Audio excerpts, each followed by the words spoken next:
Everybody, welcome to On the Homefront. I'm John Murphy, very happy to be here with you once again. You might be listening to us live on WILI right here at AM 1400 and 95.3 FM. We also record the shows for YouTube. The radio station has a block of information shows Monday to Friday from 5 o'clock, and most of them have their own channels on YouTube. So if you miss a live show like today, you can always catch it on YouTube anytime. So we're really happy to have you however we get you. Our show today is in 3 segments. At the last part of the show, we're going to look at Click, our local food incubator, with Lee Duffy. It's the commercially licensed cooperative kitchen. We'll talk about their activities. For the second half, we're going to talk with artist Andre Rochester. He's the program manager at the 224 EcoSpace Gallery. He's also a fellow member with me along as a member of the Connecticut Arts Alliance. He's going to talk about his work in the arts. And we're going to open with a new topic that we're going to be introducing today and staying with for a while, having to do with housing and renting and tenants' rights. I'm very happy to have 2 people here who are very involved in a growing movement across the state to organize and inform tenants to try to protect their rights and needs along with the changing economic landscape and the loss of housing that's happening everywhere around us. So it's the Connecticut's Tenants Union, and right now in the studio I'm very happy to have Luke Melanakos with us. He is based in Hartford. And next to me is a local folk.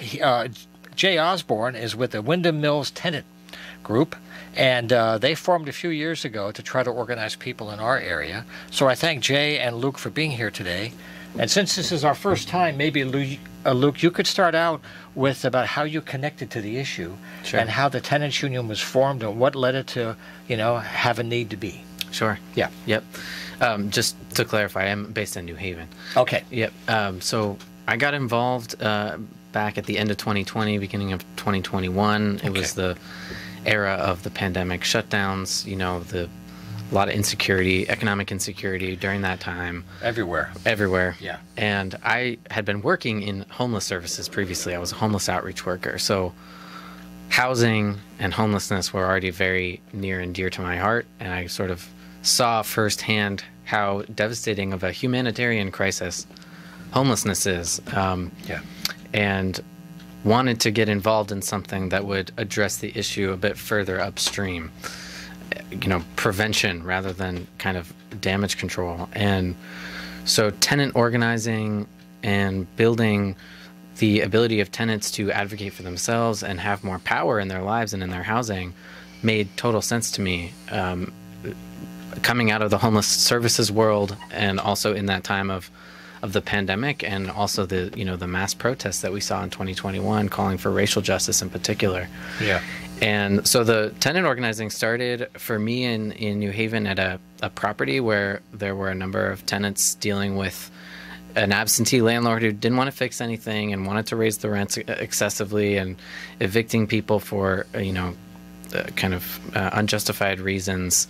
And there was just a lot of anger and agitation at this complex. And we were able to get folks together to push for changes. At that time, we were going kind of towards the New Haven city government side, right. Getting them involved to enforce tenant rights. And that ultimately resulted in passing an ordinance at the municipal level. But from there, we've learned a ton and expanded a lot to other areas of the state, including out here in Willimantic. To see how when tenants join forces and realize that their struggles are shared, they can have real power and real influence to improve their housing conditions. Right. Like Jay is here from our local area here in the Wyndham area, Willimantic. There's a group in Putnam. There's 10 across the state. And maybe one backstory you could share, Luke, is the whole idea of good and bad landlords and good and bad tenants. That's an old story that goes way back. There's always that tension. But what is producing such a high level of conflict that people feel the need to organize and do something more than just complain to the local whoever?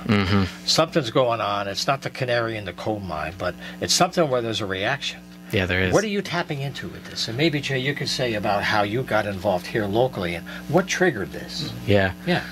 I mean, I think one simple reality is that for the past several decades, rents have increased dramatically more quickly than wages have. So people are just paying higher and higher percentages of their income every month to rent an apartment and keep a roof over their head, and experiencing that loss of economic power as bigger and bigger portions of their paycheck every month go to the landlord, while at the same time, in many cases, people are experiencing a decrease in the quality of their housing, particularly as, kind of mega landlords like Jay's, for example, are buying up huge amounts of property, and with the business model being largely dependent on reducing investment and costs to the absolute bare minimum, which means not doing kind of basic maintenance and keeping things up to code. So you have these buildings that are deteriorating. People are watching their housing conditions worsen while they're watching their rents go up and up. All right. And that combination is just not sustainable. And it's really bringing a lot of people to this point of needing and being ready to take action, because kind of they're feeling the push on both sides, both from the rent and from the decreased quality. So, Jay, welcome to the show. It's good to have you. Thank you. Maybe you could kind of jump in with the idea of who the owner is. And when owners are not locally based, they're invisible. They don't answer phones. And I'm not being, attacking an individual in general, but these stories are classic. The farther away you are, the more immune you are. And the local government doesn't have the laws on the books to go after you, or the staffing, right? So what led you to take action to try to do something better here? So what started, I feel like I became a cliche moving into the building I live in. Out-of-state landlord, buying up lots of properties in Connecticut, and doing nothing when it comes to maintenance. But basically what happened was I moved into the building I live at, 560 on Main. Right. Right down the road, so to speak. And we had a front door broken for over 7 months. And as a person who's mobile, it didn't affect me that badly, but it did affect my wheelchair-bound neighbors, 5 of whom were absolutely dependent on those doors, allowing their employees in to get them in and out of bed, etc. Caregivers, right. 24/7, who couldn't access the building because of a door. 7 months this was going on. Again, nobody responding to phone calls, emails, text messages. So I started rallying my neighbors and saying we need to do something. I wasn't exactly sure what we needed to do, but we needed to do something collectively because my efforts alone were going nowhere. Yeah. So that's how it started nearly 3 years ago. And about the end of December, beginning of January of this year, we were put in touch with the Connecticut Tenant Union, which I didn't know existed at the time. Right. And it was a breath of fresh air. As you can imagine, we were no longer alone. Yeah. Thinking we were starting a movement that was already allies throughout the state doing the same thing, which was basically organizing and educating and empowering neighbors. Well, that's why we actually have Luke with us today, was I saw coverage of his work in another medium, in the Connecticut Mirror, actually, which is a great source of Connecticut news, the Connecticut Mirror, and they had a nice article about that. And it triggered the idea that, this is a movement, and they need to have access. Yeah. And it's not about being political. Actually, you're trying to avoid political by fixing things that, when they're not fixed, become political. Mm-hmm. So one thing that I wonder from your work with other unions, maybe, or other states, have they found out that simple laws that make common sense are not on the books? Because so many times something that you would think is wrong seems that way, but if you do what the law says, no, it's not wrong, and I can't hold you accountable. I'll answer that in 2 ways. One of which is there are a number of laws on the books that exist but are very difficult to get enforced, which has been the case both here in Willimantic. Jay has plenty of stories to tell about that. It's also certainly been the case in the tenant union in Putnam, where just really egregious health and safety standards that are on the books have been sort of flagrantly violated, both by the landlord but also local and state agencies that are responsible for enforcing those laws. So that's been another impetus for a lot of the organizing, is tenants realizing, hey, housing code says, my baby's not supposed to get poisoned from lead in my apartment. That's right. And I've got the doctor's note, but no one seems to be doing anything about it, even though I call my health department, I call whoever's supposed to be enforcing housing code in my town, nothing's happening.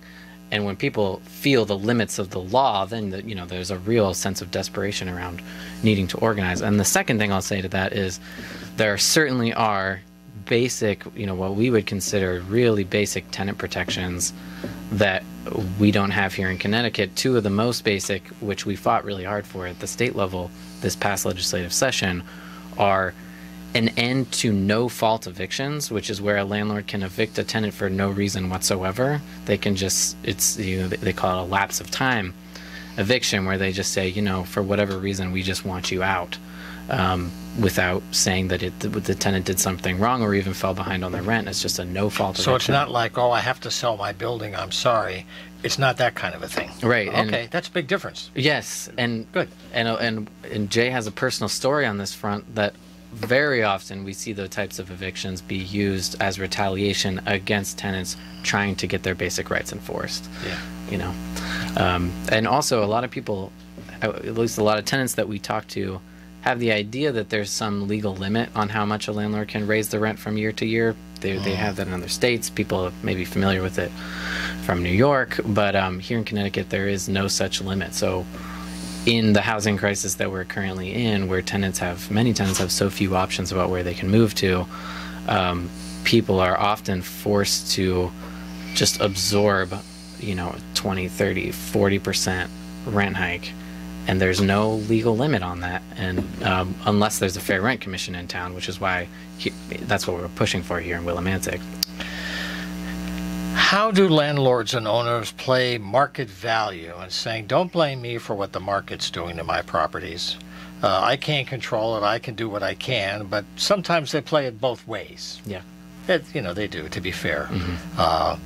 Do you hear that argument when they say, well, this is what I have to do because I don't have the resources I used to have, that kind of thing? Oh, sure, we do. And when we go to these fair rent commission hearings, that's usually, it's sort of a battle of the narrative of the market and the narrative of human beings and kind of basic human needs, basic human rights. We do also see a lot of rhetoric that doesn't get backed up by the numbers, and we've seen a number of times when Jay's smiling. I can give a very personal story. Yeah, chime in. So, Go ahead. 3 years ago, we had a new property manager hired, and our market rents were lower than Foster Drive, Colonial Apartments. So, rent increases were $25 per lease renewal, which was the high end of average in this area. New manager starts. First memo in October 1st issued said any leases renewed after January 1st will be $50. That was year one. Year two, which was last October 1st, the memo said any leases renewed after January 1st would be $100. This October 1st will be year three. We're anticipating, if the trend continues, $150. And I was talking with an elderly neighbor of mine the other day, and she said, a $50 increase. She's only been in the building a year. She said, I'll be homeless. I'll be looking to go to the shelter.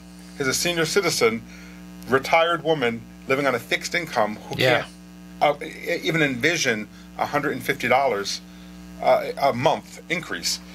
Or a small family. The services in our building have not merited an increase. Right. We have lost our cleaning staff. Our maintenance staff is... Once in a while, they'll send a handyman from Hartford or wherever they can find somebody to come and fix whatever. Yeah. Most of our neighbors fix each other's things, Right. without exaggeration. We have absolutely no outdoor maintenance at all, etc. So, yeah, some of the classic stuff we're experiencing. But unfortunately, the answer was we're not at fair market. That was what we were told. Yeah. In writing. We were not, that's the memo. There's been a fair amount of coverage, even in larger channels, and with cameras, they show how horrible some of these Hartford addresses are. And when you hear how long they've been dealing with it, 24/7 for a long time, it's really horrific stuff. It is. So we have to do better. That's why you're here today. Right. This is our first of a series that we'll do once in a while, like we're doing this with healthcare in our area. But we've been speaking today with Jay Osborne from the Wyndham Mills Tenant Union. So thank you, Jay, for starting us off today. And we'll look forward to staying in touch also with Luke Luke Melanakos. He's from New Haven with the Connecticut Tenants Union, cttenantsunion.org. Do you have a last thought before we wrap up for our first conversation before you go? Yeah, just wanted to sort of give a shout out here in the local area in Willimantic. Like we mentioned, we will be advocating for the establishment of a fair rent commission here in town so that tenants do have a tool to, make their case and sort of get redress over these excessive rent increases and poor conditions issues. And also to our tenant union in Putnam, the Cargill Mills Tenant Union, who has been in a battle since the beginning of the year around some really just dangerous health and safety conditions that were the responsibility of both the landlord and, like I said, local and state agencies who have simply looked the other way. And, we want to uplift that struggle because the more attention and more eyes on that situation, the harder it will be for the right people to not be held accountable. And that's what we're looking for, is accountability. Yeah, that's right. So that's why we'll give this some time, give you coverage. Yep. And also we'll try to to invite people to add to our conversation today. If you've had interactions or learned about other fair rent commissions that are working, maybe we could get someone there saying how they do their balancing act. Yeah. Because they have a difficult choice sometimes, right? That's not easy. Yeah. So we'll stay with this, but I thank you both for being here today, and we'll continue in the months ahead, okay? Sounds great. Thanks so much. Okay, great. Right. So we're going to take a short break and come back with artist Andre Rochester. You stay with us. Alrighty, we're back live on the Homefront. We're really happy to have you with us. For the third part of our show coming up in a few minutes, we're going to have some time with Lee Duffy, the executive director at Click, the commercially licensed cooperative kitchen. It's an incredible food incubator that's opened many, many locally based food businesses. And Lee has some news to to share with us today later in the show. But right now, sitting right next to me, I'm very happy to have Andre Rochester in the house. He is an artist. He is someone who is working in the arts to help manage an organization and a gallery to share art, and he's also helping other artists find their way with fellowships and other activities. So there's many levels of activity, and Andre's found an amazing way to integrate everything. Thank you for coming down from Hartford today. Well, thank you for having me. I'm happy to be here. You bet. I should also mention that Andre and I are also fellow members of the Connecticut Arts Alliance, and we'll talk about that later in the show. But maybe, like we talked, Andre, we should start with the 224, EcoSpace in Hartford is a real public space for a lot of energy. Sure. So the 224 EcoSpace is it's a location that serves kind of as a hub for people who are creatives and are in business. Really, entrepreneurs who they want to create a business out of their craft, whether it's dance or other performance aspects. Recently, we've started to dive more into the world of visual arts, and so as a part of my job there, I curate 3 spaces. We have our corridors, we have a small gallery, which we're going to do something really special with next year, and then we have our collaborative space, which is about 5,000 square feet. We actually just opened an exhibit there last week. Congratulations. Thank you. And then we have the Artists of Color Accelerate Fellowship, which pairs Greater Hartford artists with Greater Hartford arts organizations. This is across multiple disciplines. We've had dancers, we have writers and poets, we've had, of course, visual artists, singers, and multimedia artists. So, yeah, that's primarily what my work is there. I'm the program manager there officially, which means it's my job to create signature programming for the 224. Yeah. Now, I wonder, one thing, in Hartford and in a larger area, you have a denser population, maybe more variety. Out here in the quiet corner, it's quiet sometimes. You're smiling. But people are spread out. Sometimes they feel isolated, and the numbers are low. Have you found examples of how the creative fusion that you're doing can be scaled down? Because what you're showing is how people are leveraging what they have and not always looking for someone else to do it for them. To self-advocate and to open the creativity. But if you have it in a large urban area or even a suburban area, how do you bring it out in the quiet corner? Well, it's funny that you call Hartford a large urban area, because it's really not. It's only 18 square miles, right? Yeah. I think the population is something like 120,000 in Hartford. Well, I'm east of the river, kind of small, like, So. In Hartford, we've had to kind of make the thing happen ourselves in a lot of different ways. No matter what type of artist you are, it can be difficult. There's obstacles, right? There's arts institutions that have established themselves, and there's limited opportunity for artists to do the thing that they do, and that's because there's limited venues, right? There's just not enough places to fully accommodate all of the arts that is happening in Hartford. And so we have to get creative, and we have to make up things, make our own show, find a venue that will be willing to work with us to maybe temporarily use their space or something like that, right? If there's an open storefront, there's an open opportunity to make something happen. Absolutely. And a lot of people have done that. We do have places like Art Space in downtown Hartford where that's kind of like that's like your rite of passage as a visual artist. You kind of have to show there at some point in your career. But it is a space that is made available for artists. It is a very large gallery space on their first floor, and then there's a whole community of artists who live on the floors above it. That is a place where, I jokingly said it's like a rite of passage, but it's a place that has made itself available for the arts community to truly do what they do and showcase what they love. Then there's places like the 224 Eco Space, for instance, or Charter Old Cultural Center. These are more nonprofit spaces that their focus is more on community, and so they've opened their doors and allowed for various opportunities for artists to do their work. But there's literally hundreds of artists in the greater Hartford area, and there's just not enough places like that will make it possible for us to really do what we love in the grand scale that we all want to. So you got to get creative, make up a festival, right? Yeah. This a area gathering of some kind. Exactly. Going back to looking at the Willimantic area, actually went to school out at Yukon, so I'm familiar with this place. There's opportunity to create things like an art festival. Something that's outdoors. You don't even need an indoor space, right? Try to get funding for tents and have people set up booths and things like that to showcase their work, and then you can include performing artists in that as well. You just have to find out of the box ways to make the thing happen. When you drove in today to do radio here with us, did you happen to cruise Willie and see the Shabu stage? Remember the old Gilson Square? Remember that? I didn't get a chance to see it. I was just kind of focused on getting in. Yeah, I know. But if I meant like that stage, that old Shabu has become the Shabu stage in Wyndham several years ago. It's a major gathering for music and cultural festivals.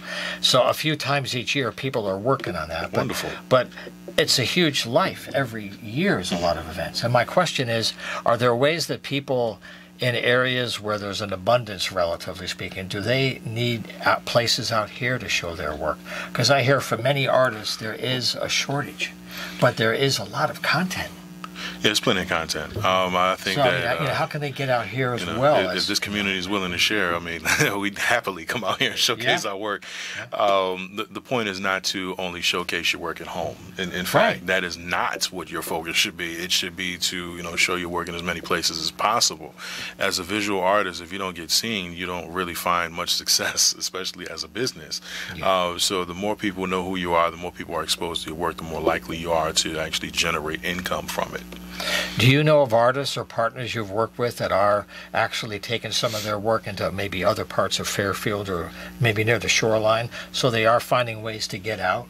Or are they still looking all the time? I know of a few, but we're always looking. We're always looking for an opportunity to show our work. Because we've had all the major guilds and arts councils on the show now, and they're looking too for venues, for spaces, membership. Everybody wants to branch out, and that's a good thing. You're supposed to want to branch out like that, and it's good to have those homegrown organizations or homegrown like movements that are in your hometown, but our careers are bigger than that, right? And we have to think bigger than that, and expand ourselves to be a bit broader. So, I like to hear that all the art guilds and stuff have come up here and they're looking for opportunities, because that's what they're supposed to be doing. Well, we'll be talking some more about that. You've opened the door for that. I think that's a great idea. Now, something else that Andre and I are involved with is the Connecticut Arts Alliance, and I mention it here off and on during the year, but I'm going to ask Andre to share his perspective for why he decided to join the Alliance and how they're trying to protect the arts in a time when its funding is very unstable and uncertain for all kinds of reasons. Well, I like the fact that the Connecticut Arts Alliance is a lobbying organization specifically for the arts. That is really what drew me to it. I was like, wow, we actually have an arts lobby. That's really cool, for one, but it's nice to know we have somebody out there representing us because, as you kind of alluded, the budget situations are not really that great, especially the current budget. There needs to be more money dedicated to the arts, and there needs to be more focus on the arts because it has an effect on pretty much every aspect of what we do. You can't walk outside without experiencing art in some way. It has a high level of importance. It's a billion-dollar industry right here in the state of Connecticut. Take it a step further, it's like a $300 to $500 billion industry across the nation. So, there's a lot of money in the arts. There's a lot of economic stimulation that comes through the arts. Theaters attract people to your towns, right? That's right. Galleries attract people to your towns. These are things that keep you there when you're visiting. It's called the arts economy. It all relates. Exactly, the arts economy. So, the fact that it has such a profound effect on the economy overall because, you're bringing people from all walks of life together to either your downtown or your arts district if you're a larger metropolitan area or, that all helps people with having jobs. It helps people with finding opportunities. It gives something for kids to do. How about that, right? Yeah. Get them involved in the arts, give them something that is a bit more of a productive way to, express themselves. They know for sure when a kid gets some art early in life, it's life-changing. Absolutely. And it also helps with a number of things like problem solving, for instance. That is a huge part of art. But I think that CAA is doing great work in the realm of, just exposure to the arts and promoting the arts as something that is more than just a hobby for people to do. Right. We are supporting people who are in the arts business. Right? This is an industry. Anything that generates billions of dollars is in fact an industry and should be respected as such, and CAA does a great job at doing that. Now, we just finished a session, and there was an incredible amount of work done to try to maybe leverage a little more funding for the arts from some additional funds that were not normally available, and now they are. And I just wondered, for people that are either watching us on YouTube or listening, when they talk to their local leaders or when they hear about state budgets, all the arts advocates need little messages from John and Jane Doe, and that's what trickles up, and people have to hear more of that because it got really close, didn't it? It got pretty close this time, but it needs a little more respectful noise. I think that we need to hear from not just the artists but the people who appreciate art. And we need to make sure that folks are participating in like the testimonies that were requested earlier this year to get more excitement around including the arts in the budget in a much bigger way than it has been, because it truly is something that will boost the economy and has been proven to do so. Yeah. And maybe one last thing I discovered as I spent some time learning more about Andre's work was how he's integrated in his own professional work the idea of integrating maybe different revenue streams, one of them being from the web itself to sell your work, to help you. If you can't get to shows, you could do a lot of things online. So can you talk about how some of these basic technologies are helping people, even at smaller scales, keep it sustainable? All right, so I mentioned galleries earlier, right? Yes, you did. So galleries are not the only place that you sell your artwork. That's right. You are fully capable of selling your stuff online on your own, right? Whether it be through your website, which may have a online store, or platforms like an Etsy or Shopify, which helps you promote. Instagram and Facebook, they allow you to have a store right there on the app. You can integrate your website store with Instagram's shopping function, which will get you a higher level of exposure. Oh, for sure. I'm actually seeing results from that right now, and I just did that recently. So there's other resources out there, and when we talk about exposure, right? Anybody in the world can see your stuff online. So now you literally have exposure to the entire planet. Whoever has that app in their phone is probably capable of purchasing something, right? So now you can generate revenue, right? You can sell something in Dubai, you can sell something in South Africa, right? And you don't have to leave Connecticut to do it. So it's a game changer for a lot of us. Don't sleep on the galleries, because they get you in close with certain people in the art world, but they are not the sole resource for selling your work anymore. Right. And you also want to consider merchandise for your work. Don't overdo it, but it helps to have T-shirts and things that are accessible. Original artwork is not intended to be cheap, but there are other ways to different price reproduce. points help Exactly. When you can reproduce your work in different ways, it makes it accessible for people who appreciate it to show support. Now, something else that we've talked about with other artists is how the arts is becoming more and more integrated with health and wellness. And we've had some groups here that have art galleries in our local Wyndham Hospital, like the Wyndham Regional Arts Council. There is the Yukon Health Center is where Andre serves as the art curator. So can you talk about how you made the connection to a major health institution and how they're trying to do what you're saying about integrating art into their operations? So, well, first of all, it's not anything new. Right? No, it's at least not for Yukon Health Center. They've been doing it for over 40 years, and I found that out when I applied for the job. Yukon Health is an organization that I think has a fairly good understanding of the connection between just being creative, right? Creative activities and overall wellness of people. The art collection in particular has been around since 1979, and that started with an auxiliary group and a woman named Celeste LeWitt, who was the cousin of world famous artist and Hartford native Saul LeWitt, started that collection. And so that's the history of it, where it all began. For me, making the connection between art and wellness is just looking at my own, my own experiences throughout life and where art has played a part, right? Art has been something that's gotten me through some of the toughest times of my life. It is, in fact, therapeutic to make art. It is therapeutic to share my story through my art and also to help other people in doing so. Being able to connect people through visual arts, in particular, because I'm a visual artist, I can speak to that, that allows me to create a safe space for sharing and for healing and for just open dialogue about things that we feel and as we view these images, and in connecting people like that, hopefully we find some actions that we can take to make things better in some way. That safe space is getting to be harder to find these days. It is, and I think that art is a great way to create that, because it's it's a way of letting something else make the statement that needs to be made, so that you can focus on the discussion. Right? It's the catalyst, versus somebody coming in and saying, "Oh, well, you need to believe blah blah blah blah blah." That's not really it's not my approach with art. I want you to just think and actually discuss something, and you don't have to agree, right? You have to understand.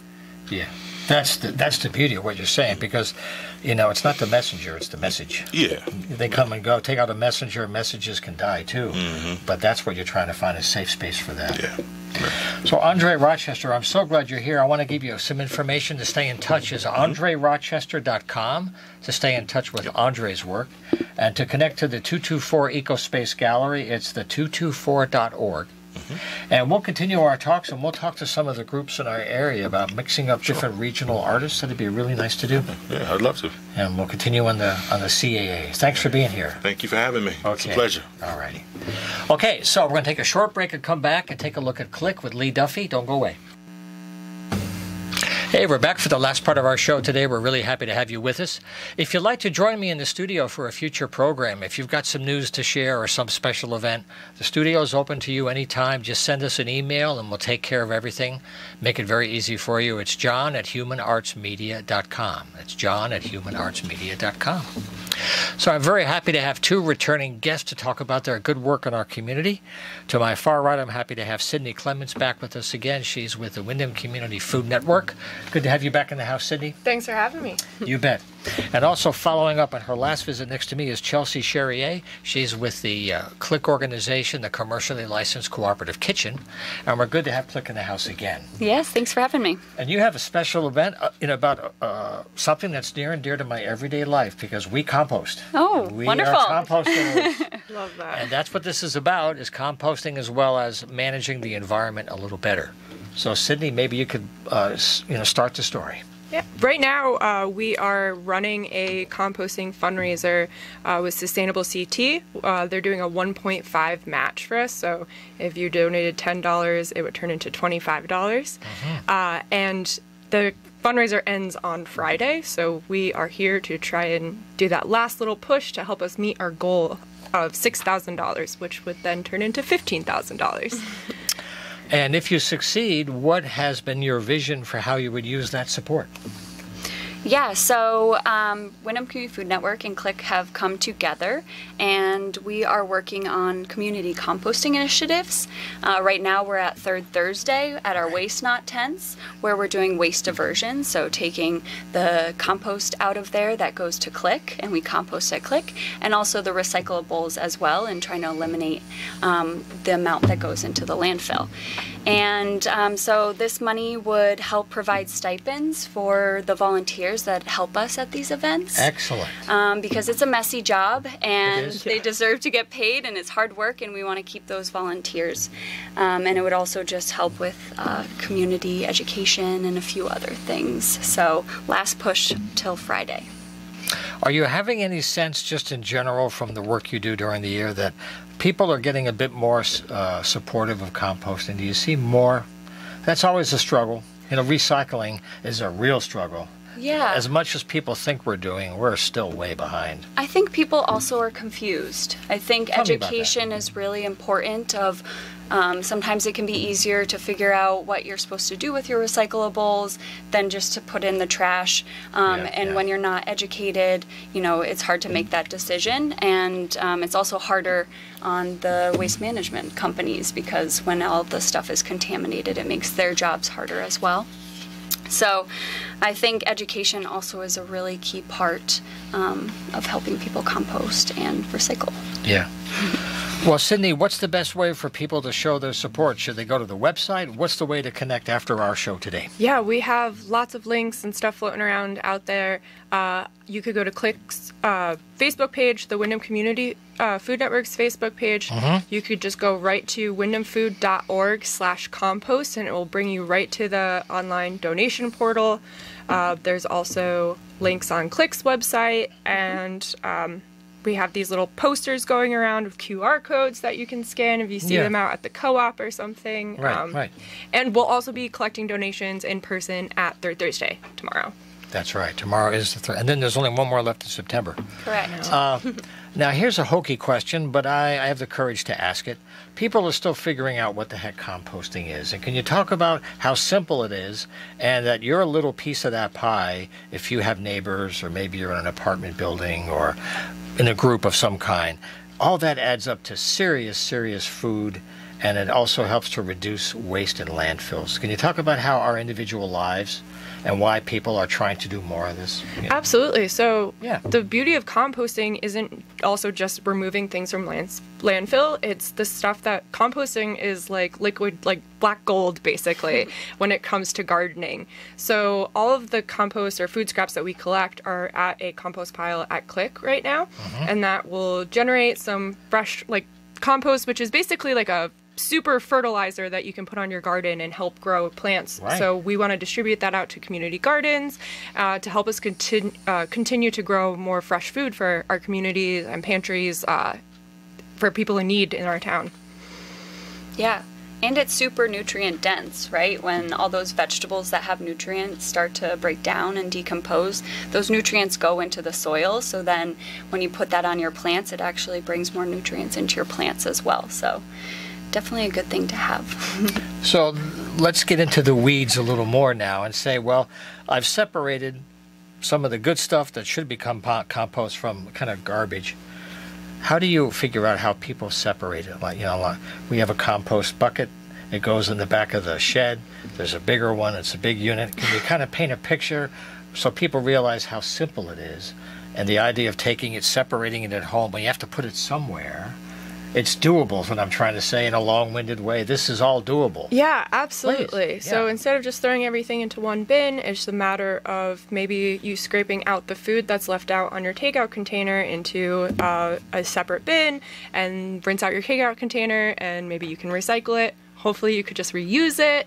And then things like your greasy forks or plastic forks and stuff, like those have to go in the trash. That's right. So like it sounds maybe a little daunting, but an extra 10 seconds as you're cleaning up. And if you visit us at Third Thursday or any of our events, we have volunteers that are staffed at all of our tables. We have some really beautiful graphics that Casella made that shows visual pictures of where things go, and all of our volunteers are trained and can kind of help guide you along how to use it at the event, and then hopefully that also translates into how you throw things away in your home. Right. So we're doing this live, and we're recording this today on August 16th, but they have until this Friday if you'd like to make a donation. Just go to the website, click Willimantic. Actually, WFCM. Is it wyndhamfood.org? wyndhamfood.org I've got too many websites compost. in my head. Yeah. It's Okay. also clickwillimantic.com/compost Yes. as well. Okay, that's it. Now, you work throughout the year, though, Sidney. We have you on different special events. People are still learning about the Food Network and what you're trying to do, and also to connect to young people. So they start to connect food with health and trying to figure out healthy food versus junk food. Can you talk a little bit about how you're trying to do little things throughout the year to make everyday life healthier and to make the food economy a little better for us? So we are trying to stay away from like any kind of like prescriptive dieting kind of advice and stuff. And a lot of it is really more on increasing access of this nutrient-dense, fresh produce locally grown in our community. And so the idea is we're not out there preaching to people of don't eat your birthday cake. You should absolutely eat your birthday cake. But also we want there to just be more fruits and vegetables available to you when you are out there shopping. Right. And that's everyday life, because when you go to the supermarket, it's like, well, where your money goes is part of a life cycle. Yes. And things don't have to travel thousands of miles to be tasty. Yeah, and I would argue it's not even just where your money goes. What you're doing with the compost, that's really like a huge full circle motion. So ideally is that you're eating this locally grown food or food that's been prepared by local businesses at Third Thursday, and then we're taking those scraps and we're putting it in our compost pile, and then that compost is going to be used to grow more food as well. So it becomes this closed loop cycle. There you go. Yeah. Flowers, other veggies. Yeah. And on the Click side, they're working as a food incubator for many businesses that are starting out from scratch dealing with food. And I wonder, Chelsea, if you could explain how the thing that Click does that's so powerful is it provides a legal kitchen where people who want to work with food can do it legally. That you can't sell stuff at home, you bake. Yeah. And that's where Click has opened the door for many people. Yeah, absolutely. We have over 35 food businesses operating out of Click right now. And basically, we offer kind of that front-end investment on food entrepreneurs or chefs that want to start a food business, but nobody really has the overhead to open a brick or mortar. So we offer the equipment, we offer business support, we offer food safety support, and really everything that you need to get from a dream to a food business. And we help also bring them to Third Thursday and events and things like that as well. Yep, and some of the businesses, they have their food for sale. They sell them online. They sell them right here at the co-op in town. So it's another kind of a local engine that keeps money local, which is really underutilized as a resource for us, too. Keeps work local as well. Yes, that food economy. That's it. That's it. All righty. Well, once again, the websites are wyndhamfood.org and clickwillimantic.com. And I want to thank you both for being here today. Thanks for having us.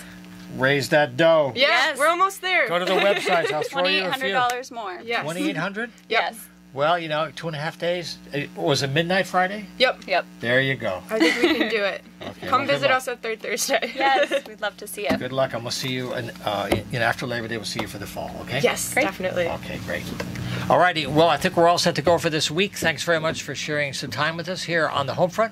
If you want to join us, John at humanartsmedia.com is the website to be right here to share your story, and we'll see you next time.